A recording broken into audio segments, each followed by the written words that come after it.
12월 10일 세계 금융시장이 일제히 숨을 멈추고 귀를 기울였습니다.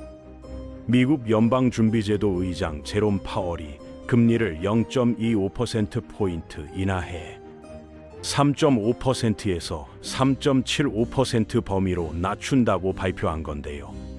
문제는 위원들 사이에서 3명이나 반대표를 던졌다는 겁니다. 2019년 이후 가장 많은 반대표가 나왔고 파월은 앞으로의 추가 인하에 신중한 태도를 보였죠. 이 발표 하나에 주식시장이 요동쳤고 전 세계 언론이 앞다퉈 속보를 쏟아냈습니다.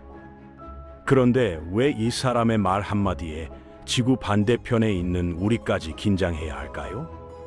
선거로 뽑히지도 않은 이 사람이 왜 여러분의 대출 이자, 집값, 물가, 심지어 취업 가능성까지 좌지우지하는 걸까요?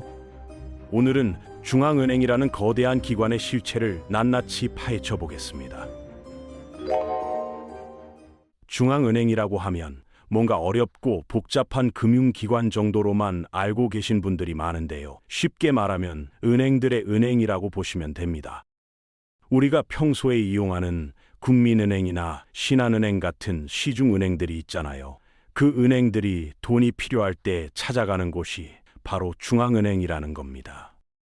일반 시민들은 중앙은행에 계좌를 만들 수도 없고 ATM을 이용할 수도 없지만 사실 이 기관이 내리는 결정 하나하나가 우리 일상에 엄청난 영향을 미치고 있죠. 미국에는 연방준비제도, 흔히 연준이라고 부르는 곳이 있고 유럽에는 유럽중앙은행, 영국에는 영란은행, 우리나라에는 한국은행이 있습니다.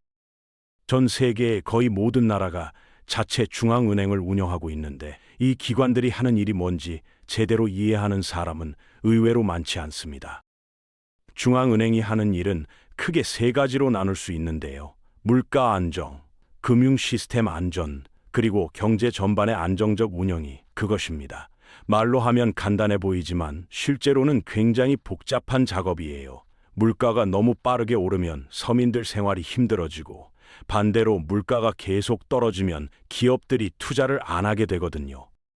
그래서 대부분의 중앙은행들은 물가 상승률을 연간 2% 내외로 유지하려고 노력합니다. 이걸 물가 안정 목표제라고 부르는데 너무 뜨겁지도 않고 너무 차갑지도 않은 적당한 온도를 유지하려는 거죠. 금융 시스템 안전이라는 건 은행들이 무너지지 않도록 감시하고 혹시 위기가 생기면 긴급 자금을 투입해서 시스템 전체가 무너지는 걸 막는 역할을 말합니다.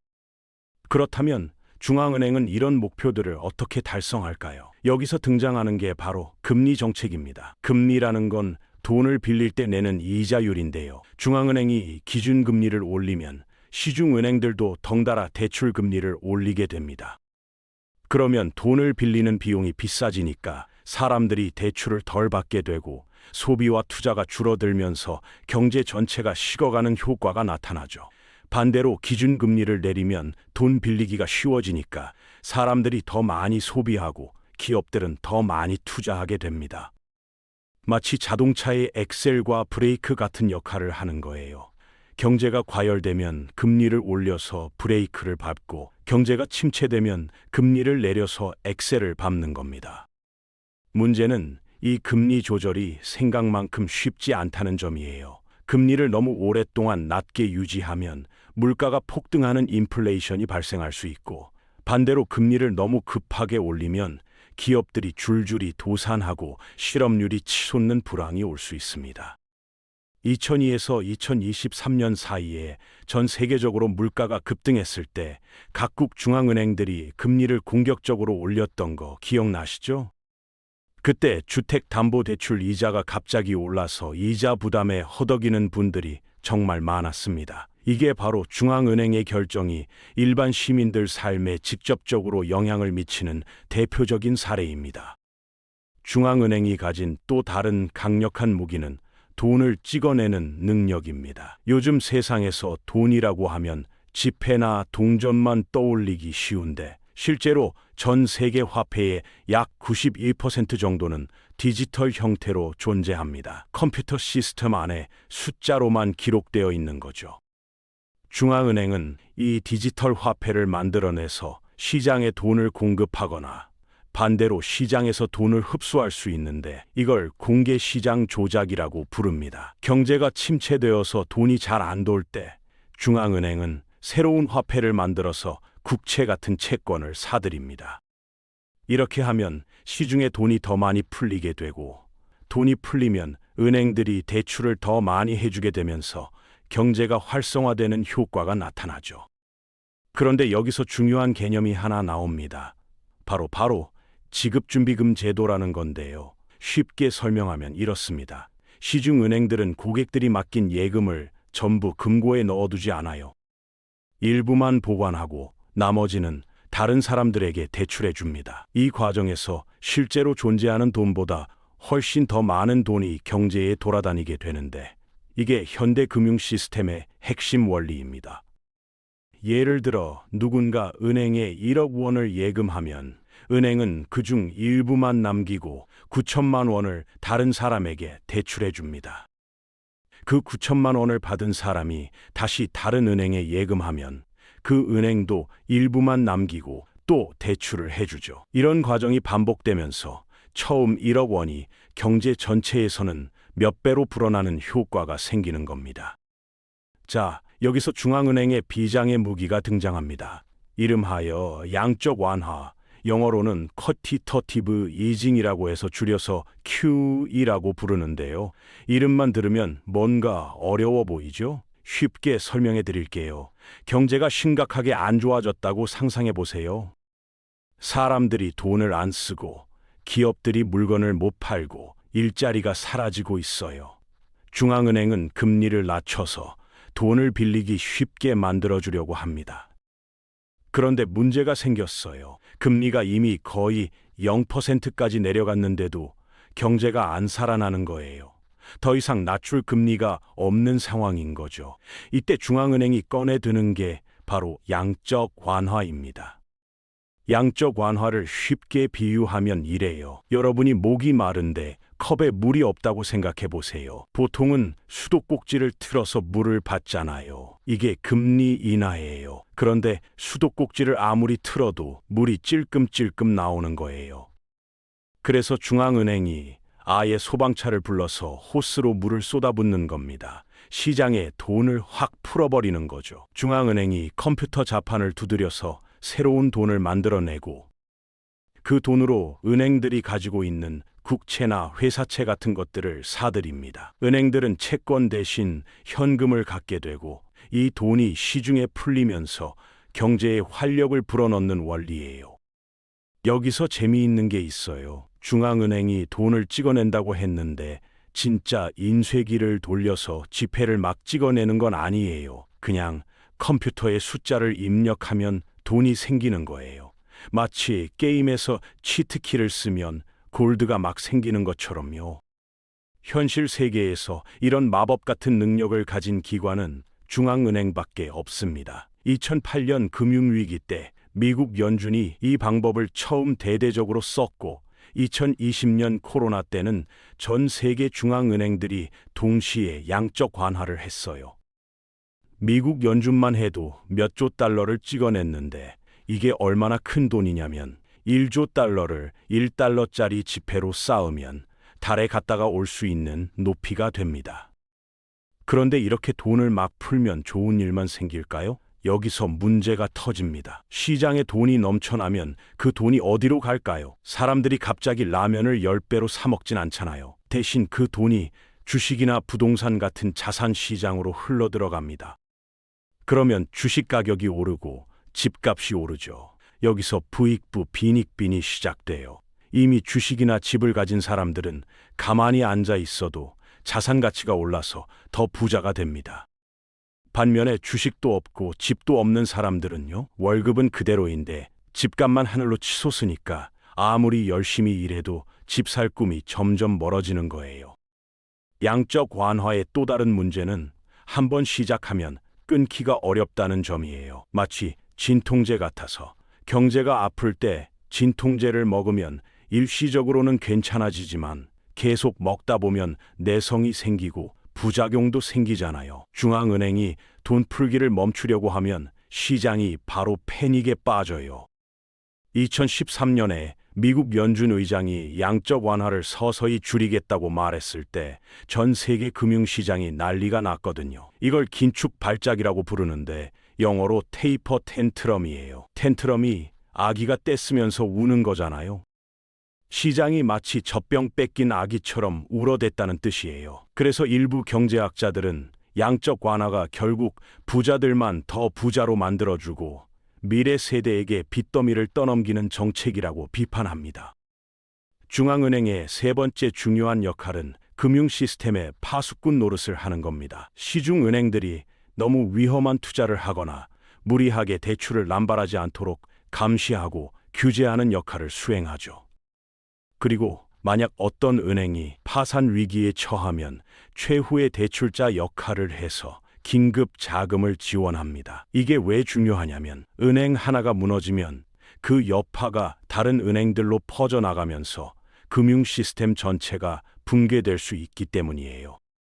2023년에 미국에서 실리콘밸리 은행이 갑자기 무너졌을 때를 떠올려 보세요. 수많은 기업들이 한꺼번에 예금을 빼려고 달려들었는데 이런 상황을 뱅크런이라고 부릅니다.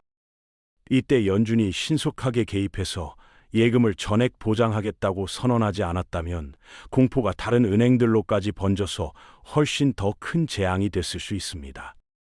그런데 재미있는 건 중앙은행 총재가 하는 말 한마디에 전 세계 금융시장이 출렁거린다는 점입니다. 왜 그럴까요? 투자자들은 항상 중앙은행이 앞으로 어떨 정을 내릴지 예측하려고 합니다. 금리를 올릴 건지 내릴 건지, 돈을 더 풀 건지 걷어들일 건지, 이런 결정들이 주식 가격, 채권 가격, 환율 등 모든 금융자산의 가격에 영향을 미치기 때문이에요. 그래서 대형 투자 기관들은 중앙은행 총재의 연설을 실시간으로 분석하고 단어 하나, 표현 하나까지 해석하려고 합니다. 심지어 총재의 표정이나 말투 변화까지 분석하는 전문가들도 있을 정도예요. 2021년 6월에 미국 연준 의장 제롬 파월이 물가 상승이 일시적이라고 말했을 때를 생각해 보세요. 영어로 트랜지토리라는 단어를 썼는데 투자자들은 그 말을 믿고 안심했습니다. 물가가 좀 오르긴 하지만 곧 정상화될 테니까 금리를 급하게 올리지는 않겠구나, 이렇게 해석한 거죠. 그런데 같은 해 12월 말에 파월 의장이 갑자기 입장을 바꿔서 물가 상승이 일시적이지 않다고 발언했어요. 그 순간 시장은 패닉에 빠졌습니다. 연준이 금리를 예상보다 빨리 올릴 수 있겠다는 공포감에 주가가 급락했고 채권 가격도 폭락했죠. 고작 단어 하나가 바뀌었을 뿐인데 수조 원의 자금이 움직인 겁니다. 중앙은행의 금리 결정이 일반인들에게 미치는 영향을 좀 더 구체적으로 살펴볼까요? 금리가 오르면 주택담보대출 이자가 올라갑니다. 변동금리로 대출을 받은 분들은 매달 내야 하는 이자가 갑자기 불어나서 가계에 큰 부담이 되죠. 신용카드 이자도 올라가고 자동차 할부금 이자도 올라갑니다. 기업들도 마찬가지예요. 대출을 받아서 운영하는 기업들은 이자 비용이 늘어나니까 비용을 줄이려고 직원들을 해고하거나 신규 채용을 중단합니다. 이게 바로 금리 인상이 실업률 상승으로 이어지는 메커니즘이에요. 그래서 보통 금리를 올리면 주가가 떨어지고 금리를 내리면 주가가 오르는 경향이 있습니다. 물론 항상 그런 건 아니에요. 때로는 금리를 내렸는데도 주가가 떨어지는 경우가 있습니다. 왜 그럴까요? 경제 상황이 너무 안 좋을 때 중앙은행이 금리를 내리면 투자자들은 오히려 더 불안해할 수 있어요.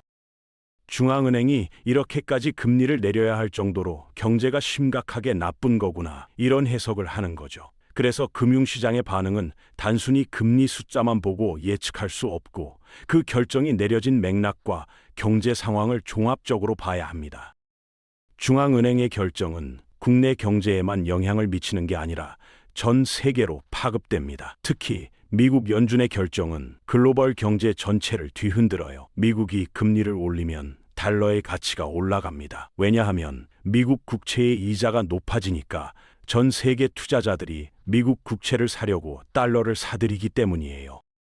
달러 가치가 오르면 우리나라 같은 신흥국들은 여러 가지 문제에 직면하게 됩니다. 우선 달러로 빌린 부채가 있다면 상환 부담이 커지고 수입 물가가 올라서 국내 물가도 덩달아 상승하는 압력을 받습니다. 그래서 미국 연준이 금리를 올리면 한국은행도 따라서 금리를 올리는 경우가 많아요. 안 그러면 자금이 해외로 빠져나갈 수 있기 때문이죠.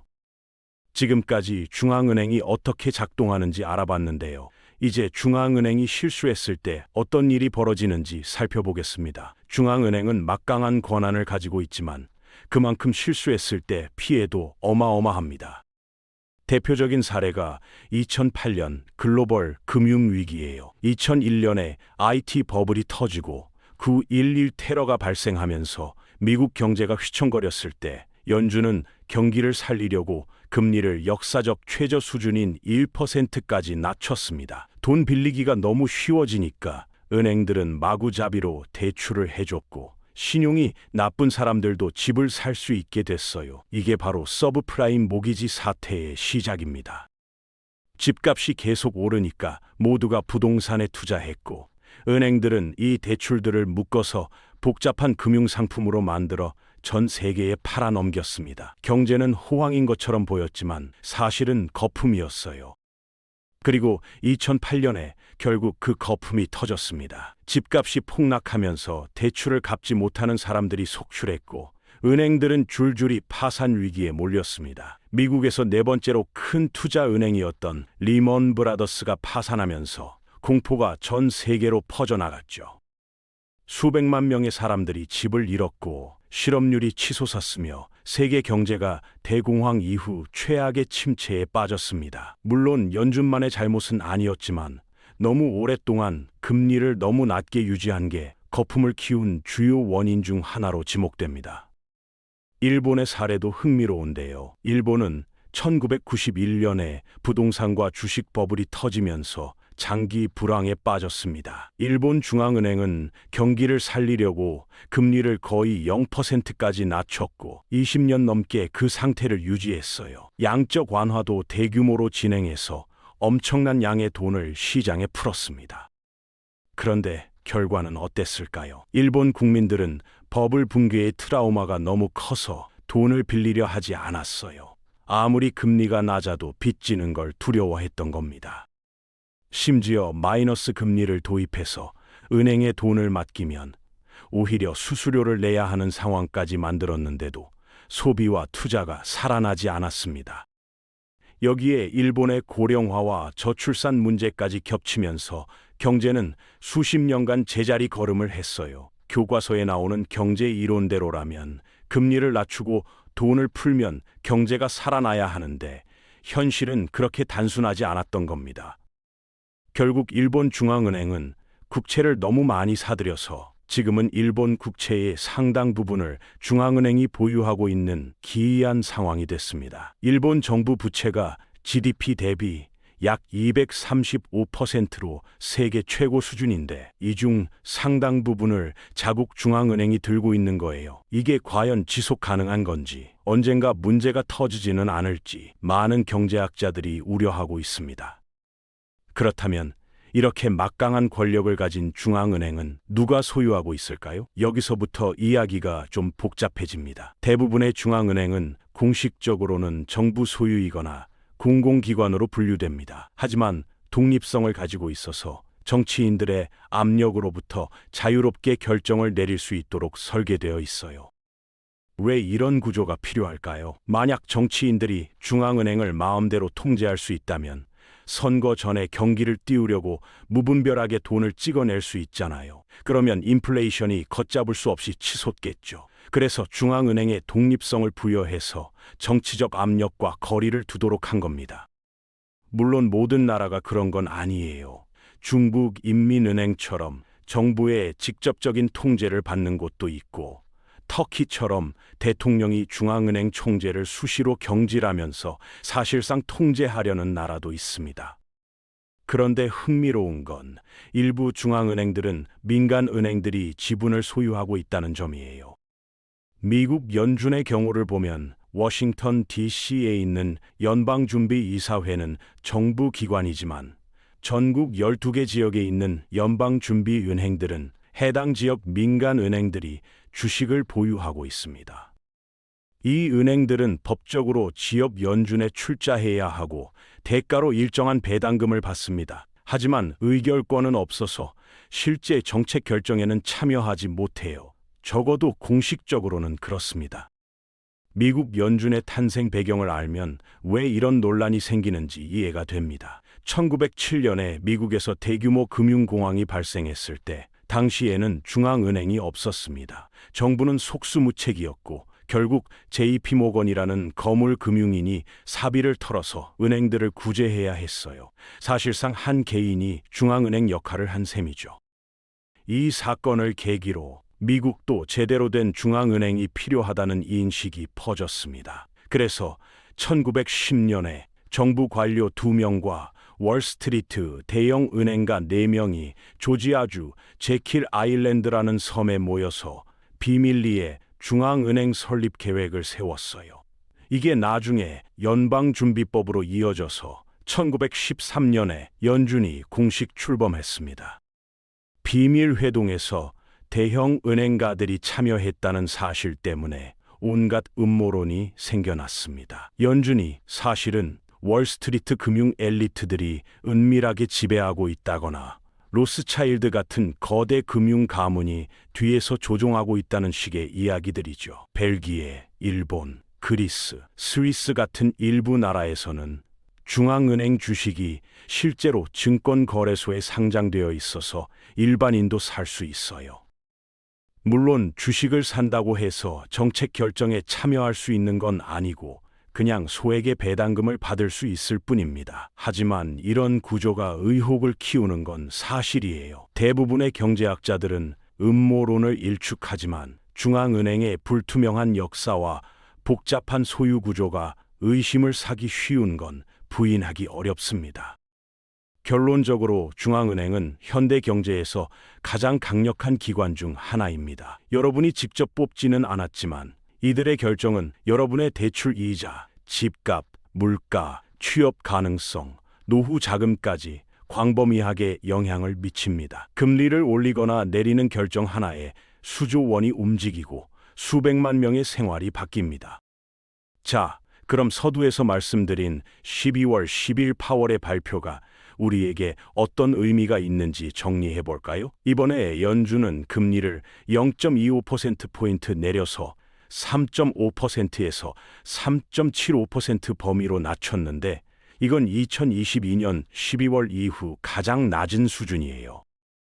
하지만 파월 의장은 앞으로의 금리 조정은 들어오는 데이터와 전망, 위험의 균형에 따라 결정하겠다며 신중한 태도를 보였습니다. 점도표를 보면 2026년에는 한 번 정도만 금리를 내릴 거라는 전망이 나왔어요.